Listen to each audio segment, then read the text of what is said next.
الحمد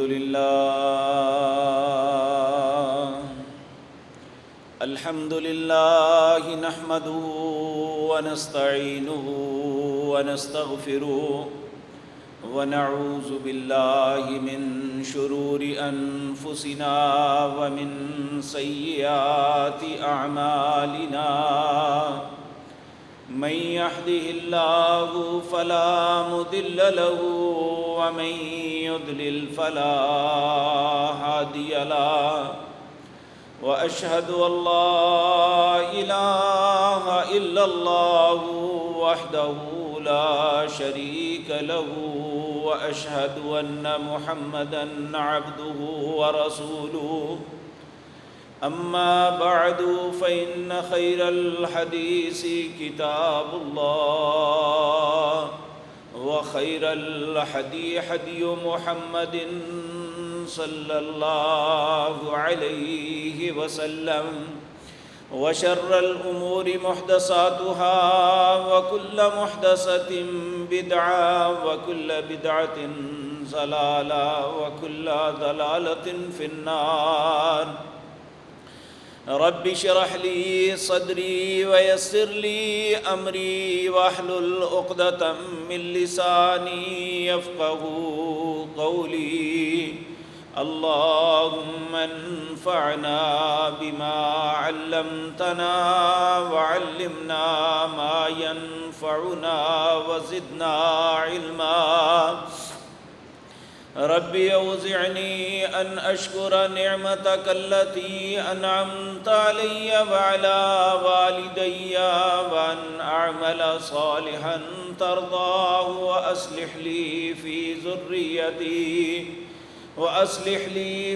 ذريتي إني تبت إليك وإني من المسلمين أعوذ بالله السميع العليم من الشيطان الرجيم بسم الله الرحمن الرحيم يا أيها الناس اتقوا ربكم الذي خلقكم من نفس واحدة وخلق منها زوجها وبث منهما رجالا كثيرا ونساء واتقوا الله الذي تساءلون به والأرحام إن الله كان عليكم رقيبا يا أيها الذين آمنوا اتقوا الله حق تقاته ولا تموتن إلا وأنتم مسلمون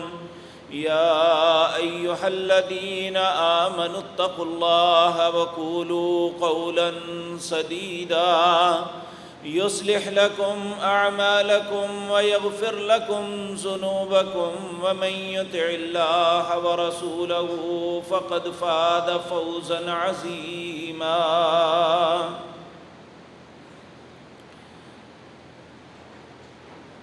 حضرات محترم،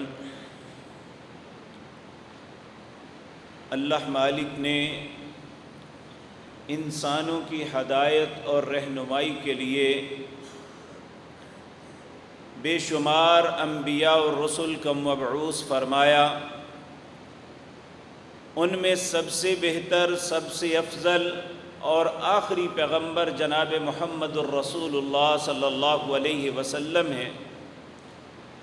اللہ کا یہ ہم پہ بہت بڑا فضل اور احسان ہے کہ اللہ رب العزت نے ہمیں آپ کا امتی ہونے کا شرف عطا فرمایا۔ یوں تو نبی مکرم صلی اللہ علیہ وسلم کی زندگی کا ایک ایک لمحہ، ایک ایک دن، ایک ایک رات ہمارے لیے اسوہ حسنہ ہے، بہترین نمونہ ہے۔ جو بھی ہدایت کے رستے کو پانا چاہتا ہے اس کے لیے اس کے علاوہ اور کوئی رستہ نہیں ہے کہ وہ نبی کریم صلی اللہ علیہ وسلم کی سیرت کو اپنی زندگی میں اپنائے۔ یہ عبداللہ میری آواز سن رہے ہیں تو یہ پنکھے چلائیں آگے، حال کے پنکھے کافی بند ہیں۔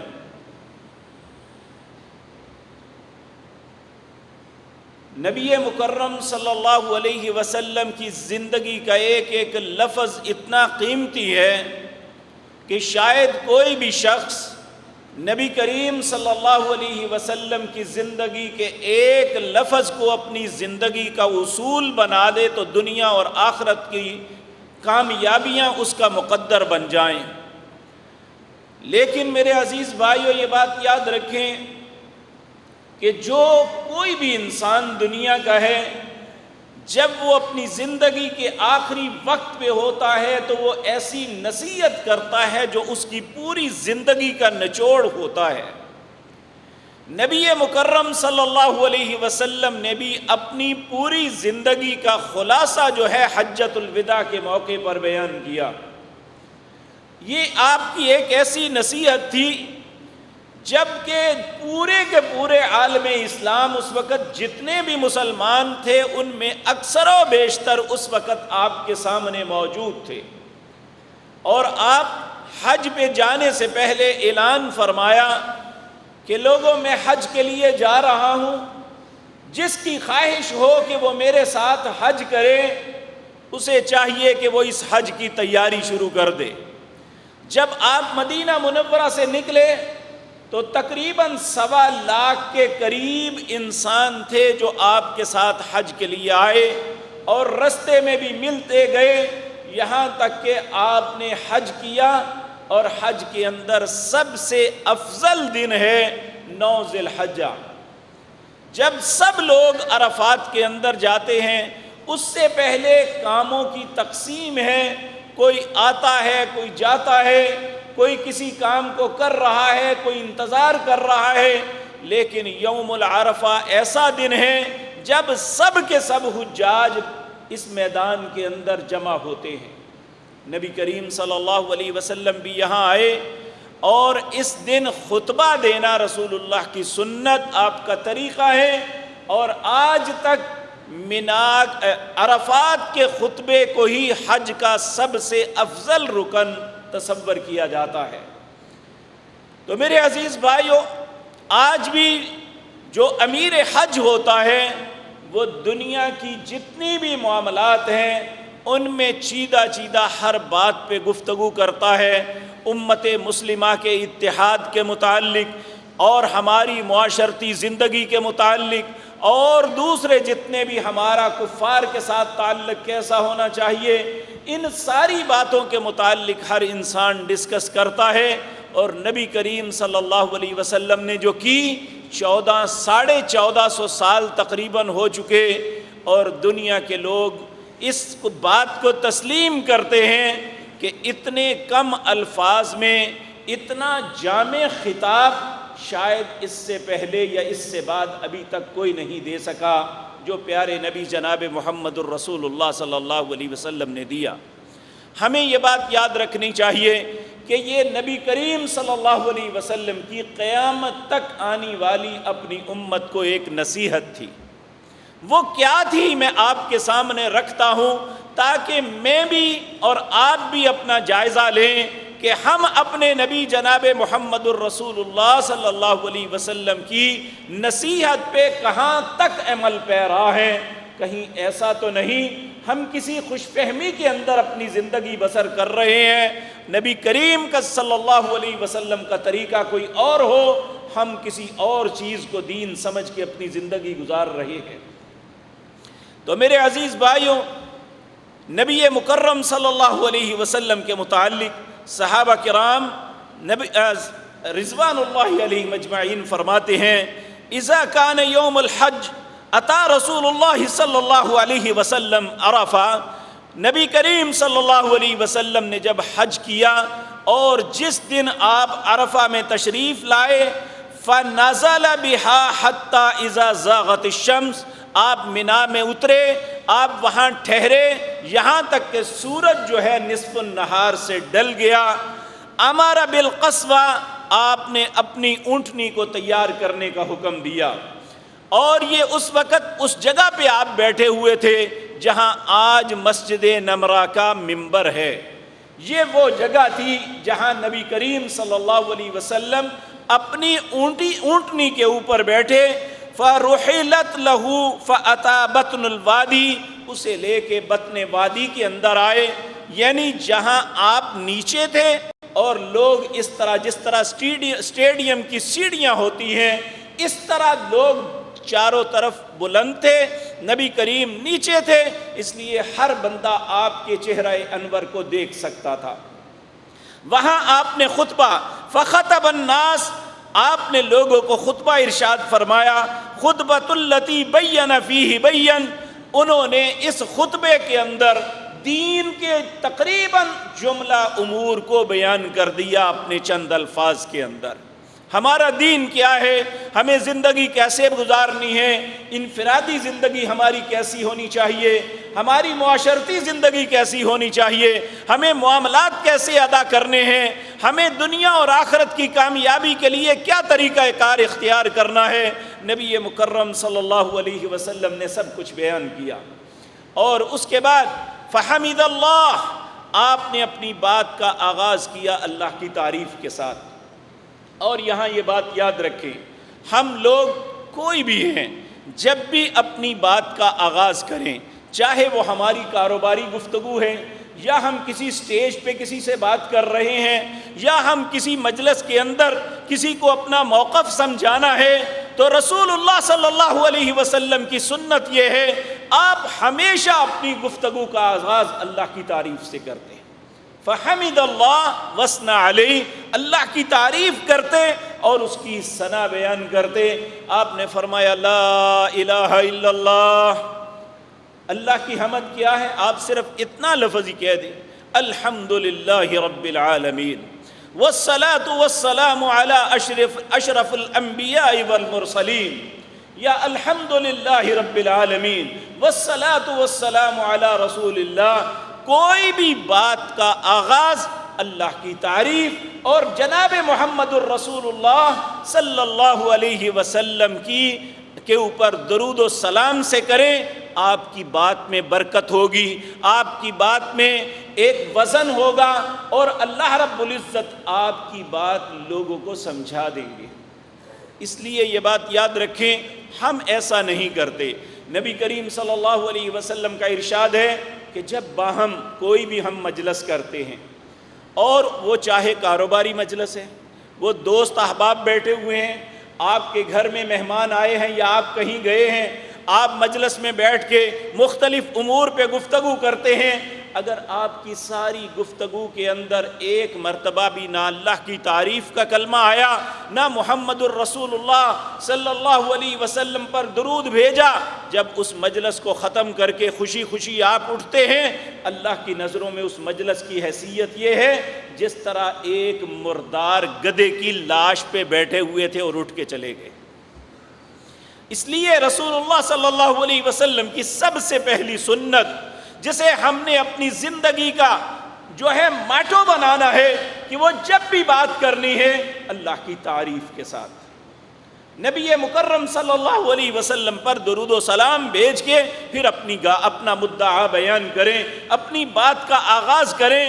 آپ قائلاً آپ فرمانے لگے لا الہ الا اللہ، اللہ کے علاوہ میرا کوئی الہ نہیں، وحدہ، وہ اکیلا ہے، لا شریک لہ، اس کا کوئی شریک نہیں، صدق وعدہ، اس نے اپنے سارے وعدے جو میرے ساتھ کیے تھے سچے کر دیے، ونصر عبدہ، اس نے اپنے بندے کی ہر میدان میں مدد کی، وحزم الاحزاب وحدہ، جتنے لشکر تھے ان کو شکست دینے والا اللہ ہے۔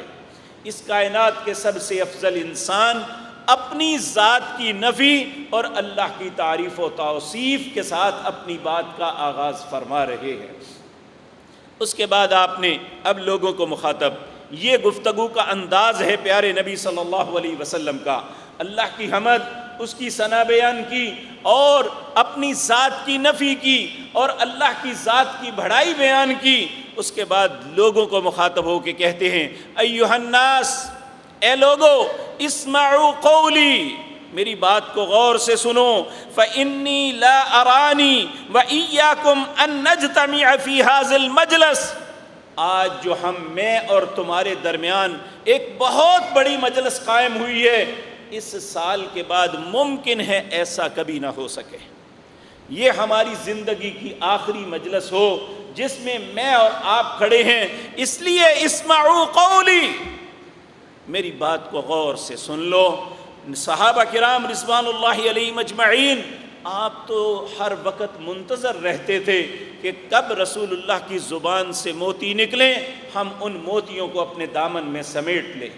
جب آپ نے یہ کہا اسمعوا قولی، میری بات کو غور سے سن لو، تو پھر کتنے متوجہ ہوئے ہوں گے۔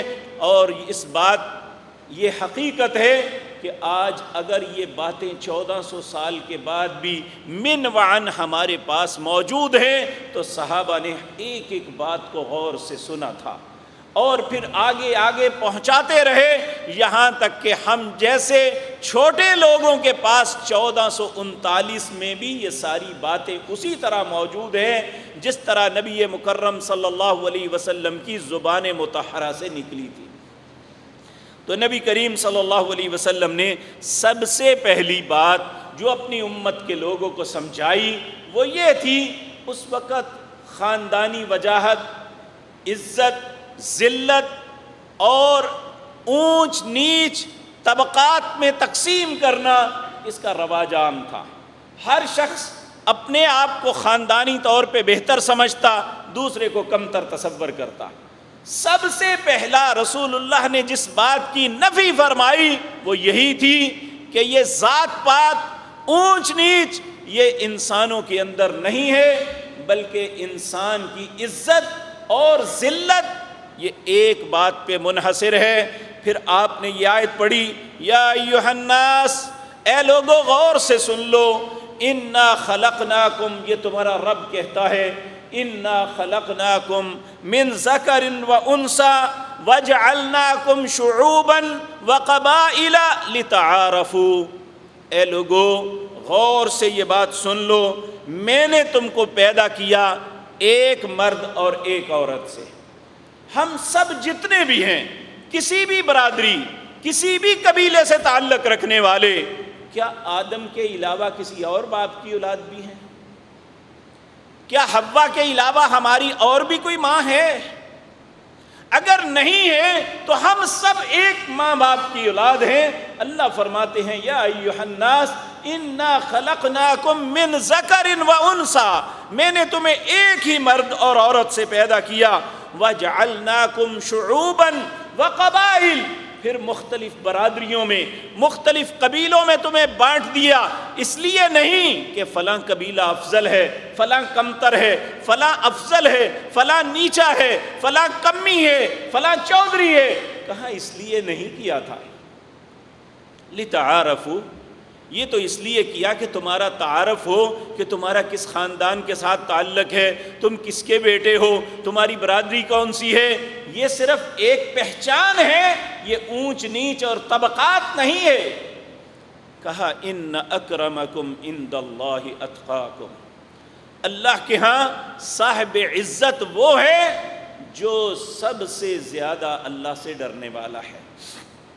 اب یہاں مثال لے لیں، نبی کریم صلی اللہ علیہ وسلم کا سکا چچا ابو لہب تھا، آپ کے چچاؤں میں ابو طالب تھے،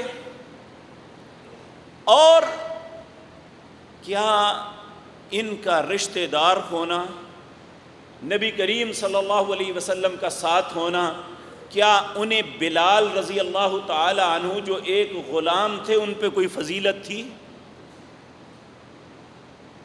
اسلام جو ہے ہمیں سب سے پہلا سبق یہ دیتا ہے کہ تمہاری فضیلت کی بنیاد تمہاری نیکی اور تقوی ہے۔ تمہاری فضیلت کی بنیاد تمہارے پاس مال و دولت کا ہونا یا کسی خاندان کے فلاں خاندان کے اندر تمہارا پیدا ہونا تمہاری فضیلت کی علامت نہیں ہے۔ آپ دیکھیں سیدنا ابراہیم جو خلیل اللہ ہیں، اللہ کے جگری دوست ہیں، جب اللہ رب العزت نے انہیں کہا وَجَعَلْنَا لِلْمُتَّقِينَ إِمَامًا، اے ابراہیم میں تمہیں دنیا میں امام بناتا ہوں، تو انہوں نے کہا قَالَ وَمِن ذُرِّيَّتِي، اے اللہ میری اولاد کو بھی بنائے گا نا؟ تو اللہ نے جواب دیا لا يَنَالُ عَهْدِ الظَّالِمِينَ، میرا ظالموں کے ساتھ کوئی عہد نہیں ہے۔ جو تقوی کی زندگی بسر کرے گا، وہ نبی کا بیٹا ہو، نبی کی اولاد میں سے ہو یا غیر نبی کی اولاد میں سے ہو، جو بھی متقی ہوگا اللہ کی نزلوں میں وہ باعزت ہوگا۔ اور میرے عزیز بھائیوں، اللہ نے بنی اسرائیل ابراہیم یعقوب کی اولاد میں سے یہ بات کہی، فخلف من بعدهم خلف اضاعوا الصلاة واتبعوا الشہوات فسوف یلقون غیا۔ ان نبیوں کے بعد ان کی اولادوں میں ناخلف لوگ پیدا ہوئے، انہوں نے نمازوں کو ضائع کر دیا اور برائیوں میں خواہشات کے پیچھے پڑ گئے، شہوات کے پیچھے پڑ گئے۔ فسوف یلقون غیا، اللہ نے نبی کا ساتھی ان کی اولاد ہونا اس کی پرواہ نہیں کی، اللہ جہنم میں سب سے نیچے گڑھے میں اسے ڈال دیا۔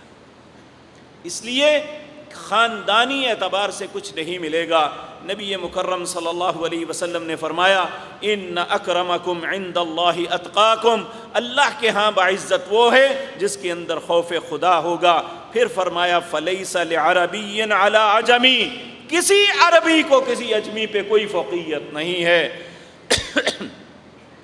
ولا لاسود علی الابیض ولا الابیض علی الاسود فضل الا بالتقوی۔ لوگوں کسی سفید کو کالے پہ، کسی کالے کو سفید پہ، کسی سرخ کو کالے پہ کوئی فوقیت نہیں۔ اگر اسلام کے اندر فوقیت، فضیلت کسی کو ملتی ہے تو وہ اللہ کے خوف، اللہ کے ڈر کے وجہ سے اسے عطا ہوتی ہے۔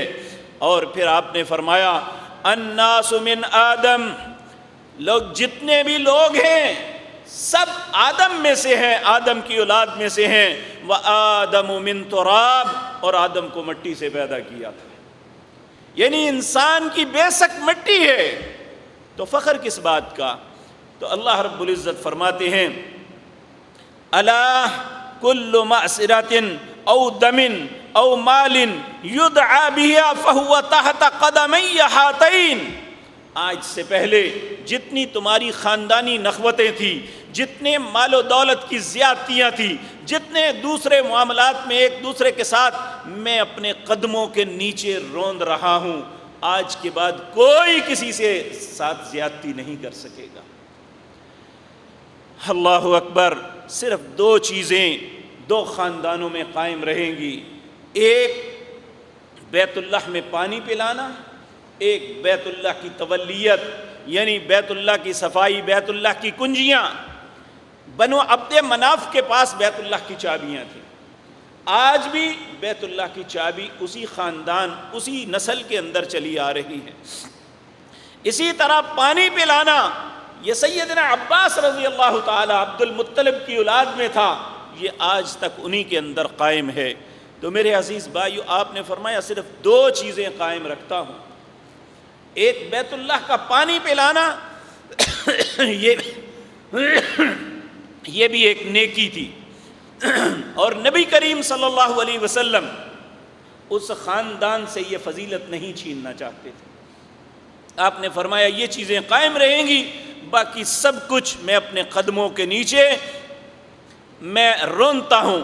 پھر آپ اپنے خاندان کے لوگوں کو مخاطب فرماتے ہوئے کہتے ہیں، یا معشر القریش، اے میری برادری، اے میرے فیملی کے لوگوں، لا تجیئوا بالدنیا تحملونها علی رکابکم، جب قیامت کے دن تم اللہ کی بارگاہ میں آؤ تو تمہاری گردنوں پہ دنیا کا مال صرف نہیں ہونا چاہیے کہ تم دنیا کا مال اپنی گردنوں پہ لاد کے لے آؤ، کہ دنیا میں بہت اچھی تجارت کی، تمہاری بہت سی فیکٹریاں تھیں، تم نے تجارت میں بہت اونچا نام کمایا، ترقی کی ہر منزل اور معراج تک تم پہنچے۔ کہا ایسی حالت میں نہیں آنا، تم تو مال و دولت کو لے کے میرے پاس آؤ، اور لوگ جو ہیں یہ آخرت کا ذخیرہ لے کے میرے پاس آئیں تو فلا اغنی عنکم من اللہ شیئا، میں آج تمہیں بتاتا ہوں کہ میں اللہ کے ہاں تمہارے کسی کام نہیں آ سکوں گا۔ آپ نے اپنی فیملی کو صاف جواب دے دیا کہ میں اللہ کے ہاں تمہارے کسی کام نہیں آؤں گا، اگر تم نے آخرت کا ذخیرہ لے کے آؤ گے تو اللہ کے ہاں عزت ملے گی، وگرنہ میری خاندان کی وجہ سے میں تمہارے کسی کام نہیں آؤں گا۔ اگر تمہارے پاس نیکیوں کا ذخیرہ نہ ہوا، اگر صرف دنیا کا مال و دولت ہی تمہاری گردنوں پہ ہوا تو یاد رکھو میں تمہارے کسی کام نہیں آؤں گا۔ پھر آپ اپنی فیملی کو مخاطب کر کے کہتے ہیں، یا معشر القریش، ان اللہ قد اذهب عنکم نخوۃ الجاہلیہ وتعظمها بالآباء۔ اے قریش کی جماعت غور سے سن لو، اللہ نے جاہلیت کی ساری نخوتوں کو مٹا دیا، اور تمہارے آبا کی جو تعظیمیں تھیں کہ تم سمجھتے تھے ہم دنیا میں سب سے زیادہ افضل ہیں، اللہ نے سب کو ختم کر دیا۔ پھر آپ سارے لوگوں کو مخاطب ہوتے ہیں، ایا ایھا الناس، اے لوگو، ان دماءکم واموالکم واعراضکم، اے لوگو، تمہارا مال، تمہارا خون، تمہاری عزت علیکم حرام، ایک دوسرے پہ حرام ہے۔ کس طرح؟ الی ان تلقوا ربکم، یہاں تک کہ تم اپنے رب کو مل جائے، ایک دن بھی مسلمان کا مال، مسلمان کی عزت اور مسلمان کا خون اللہ نے کبھی نہ حلال کیا ہے، نہ قیامت قائم ہونے تک حلال کرتا ہے۔ کحرمت یومکم ھذا، آج جو حرمت والا دن ہے، جس طرح اس دن کی حرمت اور عزت اللہ نے بنائی ہے، اسی طرح مسلمان کے مال، مسلمان کی عزت، مسلمان کا خون اسی طرح تم پہ حرام ہے۔ او کحرمت شہرکم ھذا، جس طرح یہ مہینہ محترم ہے اسی طرح، اور جس طرح وفی بلدکم ھذا، جس طرح یہ مکہ شہر محترم ہے، اس طرح اللہ نے ایک مسلمان کی عزت، مال اور خون کو تم پہ حرام کیا ہوا ہے۔ وَإِنَّكُمْ سَتَلْقَوْنَ رَبَّكُمْ، ان قریب تم اپنے رب سے ملو گے، فَيَسْأَلُكُمْ عَنْ أَعْمَالِكُمْ، یہ کوئی شخص نہ بھولے کہ اللہ تمہاری زندگی کے اعمال کے متعلق تم سے پوچھے گا کہ کیا زندگی میں کر کے آئے۔ تو میرے عزیز بھائیو، یہ بہت خوفناک بات ہے، یہ چھوٹی سی بات نہیں ہے۔ آج ہم بھی جہالت اور اسی طرح جس طرح اونچ نیچ ہندو معاشرے سے نکل کے آنے کے باوجود ہم ان باتوں کو نہیں بھولے۔ نبی کریم صلی اللہ علیہ وسلم نے فرمایا، 3 باتیں میری امت نہیں چھوڑے گی جو جاہلیت کے اندر تھی۔ ان میں ایک ہے فال لینا، بری فال، جی بلی گزر گئی ہے اس طرح میرے خراب ہو جائے گا، فلاں کام ہو گیا اس لیے میرے یہ برا ہو گیا، تیرا چہرہ دیکھا تو اس لیے میرا کام خراب ہو گیا۔ یہ بری فال لینا یہ اسلام کے اندر حرام ہے۔ نبی مکرم صلی اللہ علیہ وسلم نے دوسرا فرمایا، ایک خاندانی وجاہت، دوسرے کو کمتر ثابت کرنا اور اپنے آپ کو برتر ثابت کرنا، یہ جاہلیت کی بات بھی میری امت کے اندر رہے گی۔ تو اس لیے میرے عزیز بھائیو، یہ یاد رکھیں، یہ وہ چیزیں ہیں جو ہماری زندگی کا حصہ ہیں، اور ہم بڑی ہی دیدہ دلیری کے ساتھ کہہ دیتے او چلو وہ تے کمی ہے، وہ تے اس طرح دا ہے فلاں۔ ہر خاندان کے متعلق کیڑے نکالنا ہماری زندگی کا شیوا بنا ہوا ہے۔ صرف چاہے دوسرے ہمارے خاندان میں بے شمار باتیں نکالتے ہوں، لیکن ہم نے تہیہ کیا ہوا ہے کہ اپنے خاندان کی وجاہت بیان کرنی ہے اور دوسرے خاندان کی تذلیل کرنا، یہ ہماری زندگی کا وتیرہ ہے۔ جبکہ ہمارے نبی کریم صلی اللہ علیہ وسلم کی نصیحت تھی، تم نے ایسا نہیں کرنا۔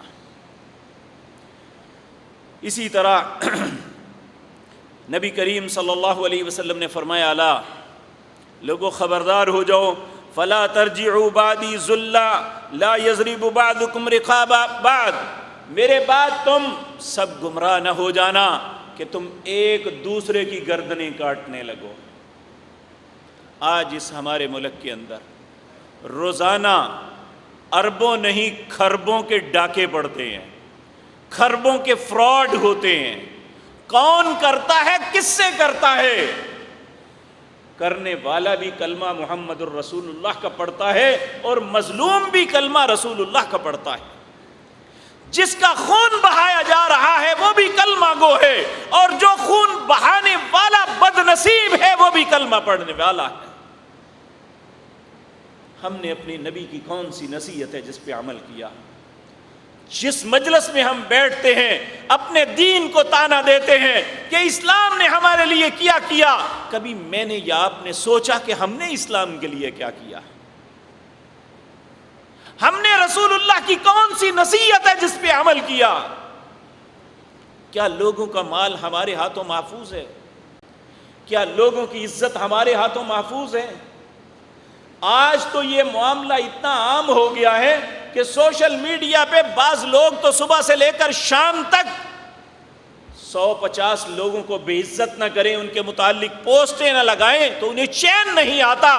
مجھے بتائیں کل اللہ کی عدالت میں جا کے کیا جواب دیں گے؟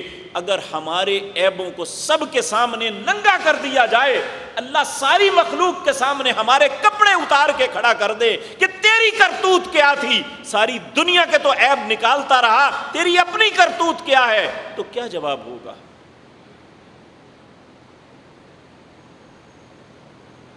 اور ہم سمجھتے ہیں میں حق پرست ہوں، میں صحیح بات کر رہا ہوں۔ کس نے حق دیا ہے کسی کے عیب اچھالنے کا؟ نہ کسی کی بیٹی کی عزت محفوظ ہے، نہ کسی بہن کی، نہ کسی بھائی کی، نہ کسی کے باپ کی۔ جس کا نام لے لو ہم اس کا چٹھا کھول دیتے ہیں کہ یہ تو فلاں فلاں فلاں فلاں ہے، جبکہ رسول اللہ صلی اللہ علیہ وسلم نے فرمایا میرے بعد گمراہ نہ ہو جانا۔ اور گمراہی کیا ہوتی ہے؟ آج روزانہ سینکڑوں قتل چھوٹی چھوٹی باتوں پہ۔ بے شرمی کی انتہا یہ ہے کہ بیٹا باپ کو قتل کر رہا ہے، بھائی بھائی کو قتل کر رہا ہے، وہ اپنی خون کو بھی نہیں دیکھتا۔ دوسرا چلو مسلمان کے ساتھ تو کلمے کا رشتہ ہے، وہ اپنے باپ اور بیٹے کے رشتے کو بھی نہیں دیکھتا، بھائی بھائی کے رشتے کو نہیں دیکھتا، بھائی بہن کے رشتے کو نہیں دیکھتا۔ صرف ہمیں اپنا مفاد عزیز ہے، جو ہمارے مفاد سے ٹکراتا ہے ہم کہتے ہیں اسے رستے سے ہٹا دو۔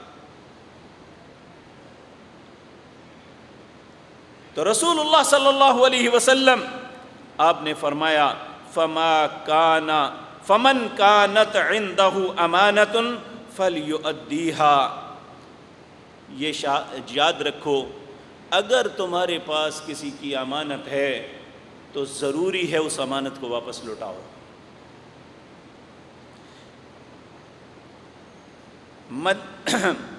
اور اسی طرح ہم اپنے کاروبار کے اندر ادھار لیتے ہیں دوسرے سے، اور پھر ہم سمجھتے ہیں کہ اب ہمارا لوٹانا بنتا ہی نہیں ہے،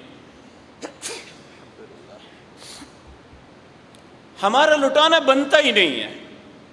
کتنے لوگ ہیں جن کی زندگیاں، جن کے کاروبار برباد ہو گئے کہ دینے والے دینا دیتا ہی نہیں ہے۔ اور میرے عزیز بھائیو، نبی کریم صلی اللہ علیہ وسلم نے فرمایا جو کسی سے کچھ لیتا ہے وہ پابند ہے کہ اسے واپس کرے۔ وہاں یہ رپھڑ ڈال دینا کہ تیرا ریٹ ٹھیک نہیں تھا، جی جب لیا تھا اس وقت نہیں پتا تھا کہ ریٹ ٹھیک ہے یا غلط ہے۔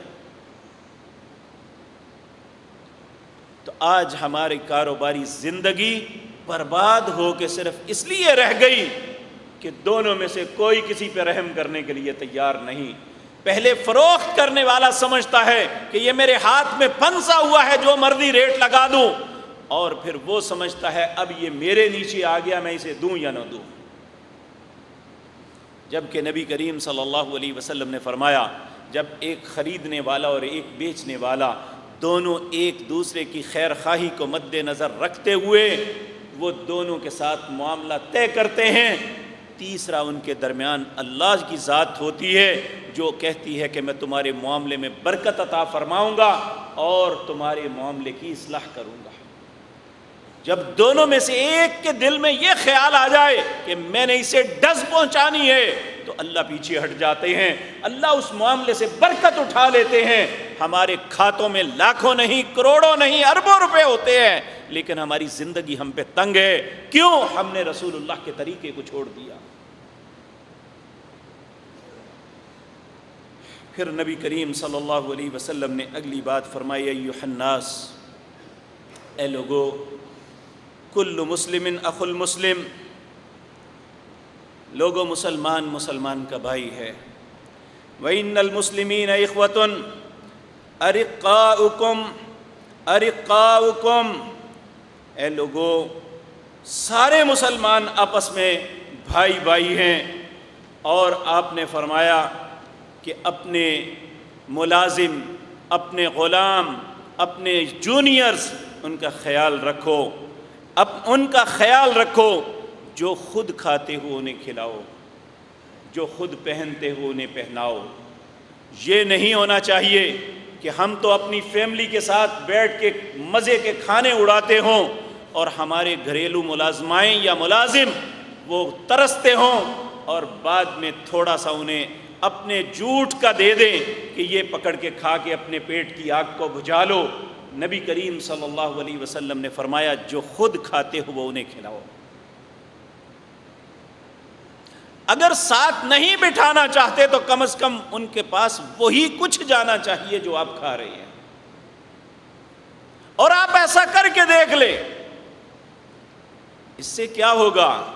ایک وفاداری، ایک آپس میں تعلق بنے گا، آپس میں نفرت نہیں ہوگی۔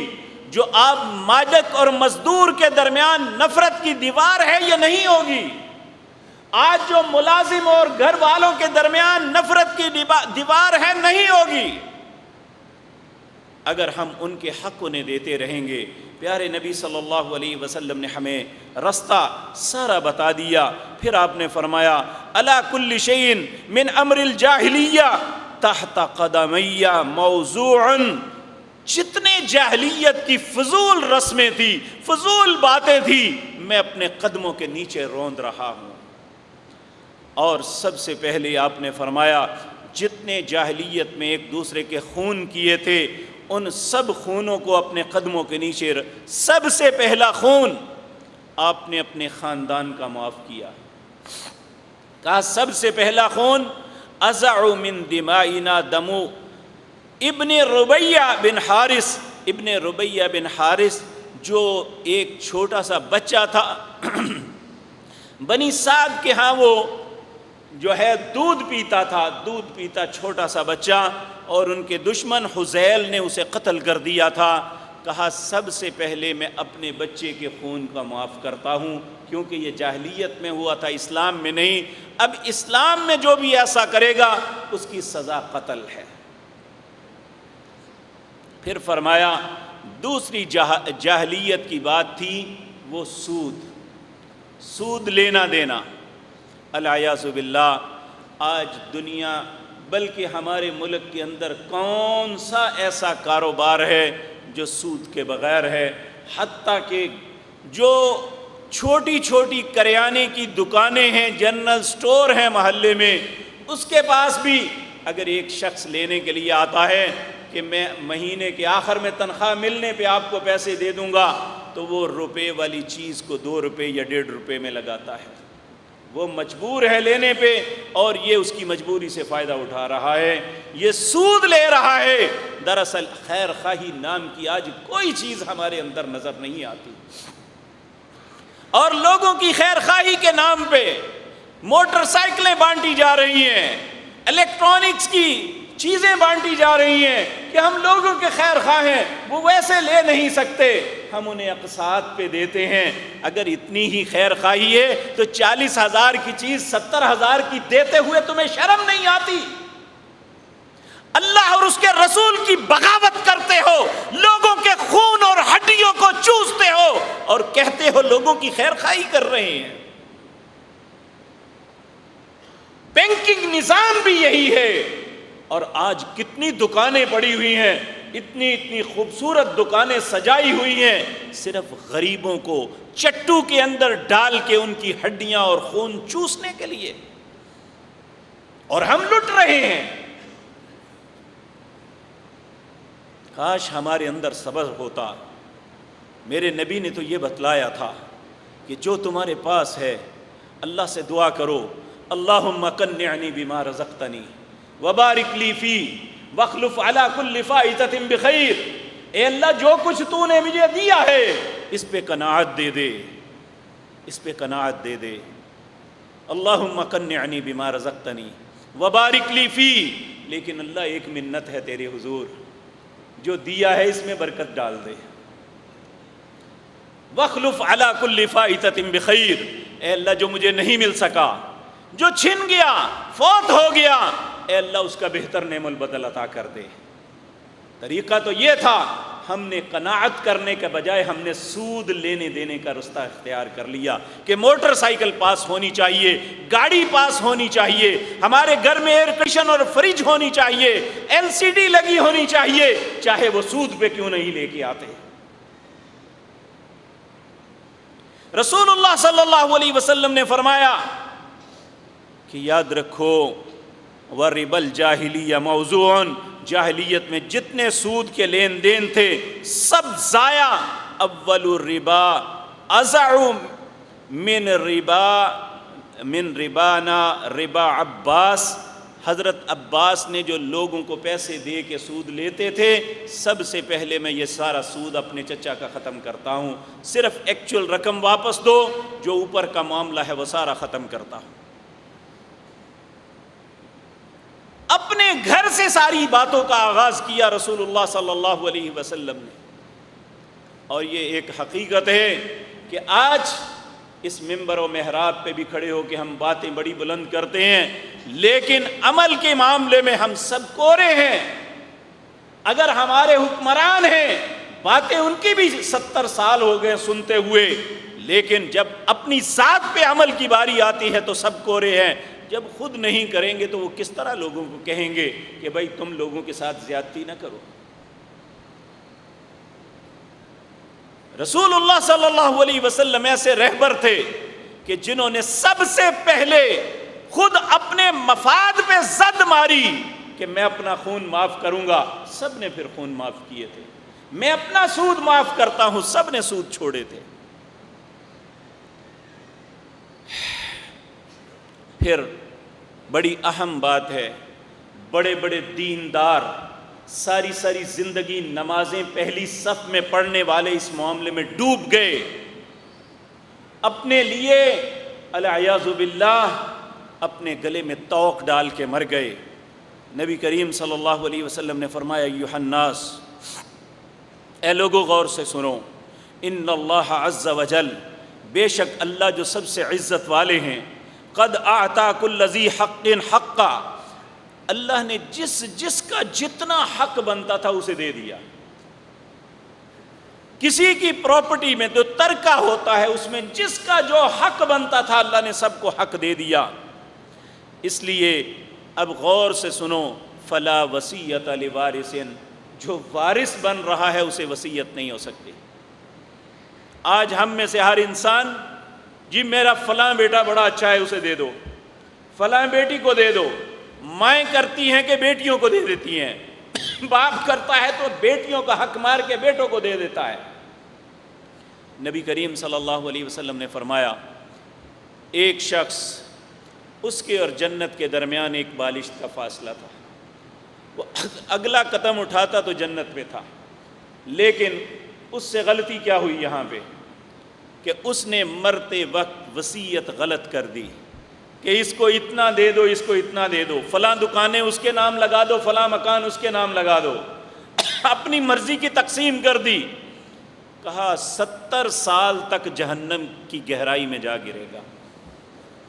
جو ایک بالشت جنت کے پاس تھا، اگلا قدم اس کا جنت میں تھا، صرف ایک فیصلے نے جہنم کی گہرائیوں میں گرا دیا۔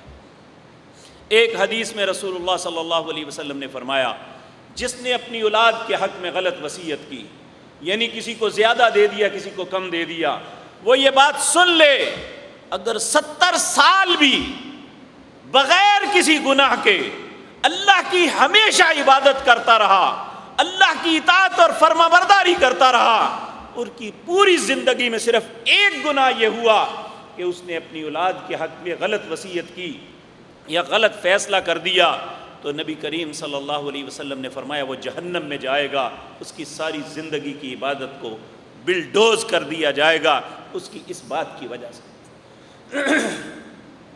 آج ہم میں سے ہر کے پیٹ میں مروڑ اٹھتے ہیں کہ میں اپنی زندگی میں تقسیم کر جاؤں، کس نے حق دیا ہے ہمیں؟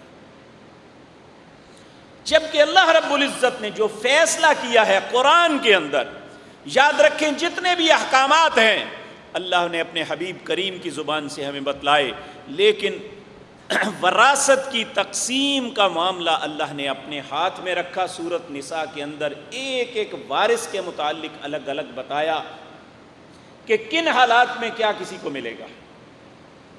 کیا ہم اللہ، پھر یہ بات کہی کون غریب ہے کون امیر، فاللہ اولیٰ بہما، تم سے زیادہ اللہ بہتر جانتا ہے۔ تم زیادہ ہمدرد بننے کی کوشش نہ کرو، جس کا جو حق بنتا ہے اسے دے دو۔ باپ بیٹیوں کو بٹھاتا ہے، بیٹے یہ تقسیم کے معاملے میں آپ کا کیا مشورہ ہے؟ آپ نے تو نہیں لینا۔ اب باپ ہے، بھائی سامنے بیٹھے ہوئے ہیں، بیٹی سمجھتی ہے اگر میں نہ کروں گی کہ میں نے لینا ہے تو آج کے بعد اس کے ساتھ باپ بھی چھوڑ دے گا کہ بیٹی نے میرے آگے بولا ہے۔ بھائی کہیں گے کہ اس نے ابا کی بات نہیں مانی، تو اس لیے وہ مربت کے اندر کہتی ہے نہیں ابا جی مجھے کچھ نہیں چاہیے۔ یہ ایک ایسا ظلم ہے جو اپنے معاشرے کے اندر ہم کر رہے ہیں۔ نبی مکرم صلی اللہ علیہ وسلم نے فرمایا ان اللہ عز وجل قد اعطى كل ذی حق حقہ فلا وصیۃ لوارث، کسی وارث کو وہ کوئی وصیت نہیں ہو سکتی، غیر وارث کو ہو سکتی ہے۔ جو وارث نہیں ہے اور وہ بھی اپنا سارا مال نہیں دے سکتا، 1/3 سے زیادہ وصیت نہیں ہو سکتی۔ اگر آپ چیریٹی بھی کرنا چاہتے ہیں، اللہ کے رستے میں دینا چاہتے ہیں، کسی ہسپتال کو، کسی غریب یتیم خانے کو دینا چاہتے ہیں، تو 1/3 سے زیادہ نہیں دے سکتے۔ اس سے زیادہ دیں گے تو یہ بھی ظلم ہوگا اپنے آنے والے لوگوں کے لیے۔ اور بعض اوقات کسی کے پاس ہوتا کم ہے، وہ چیریٹی کرنا چاہتا ہے، نبی کریم صلی اللہ علیہ وسلم نے فرمایا یہ نیکی نہیں ہے جو تم کر رہے ہو۔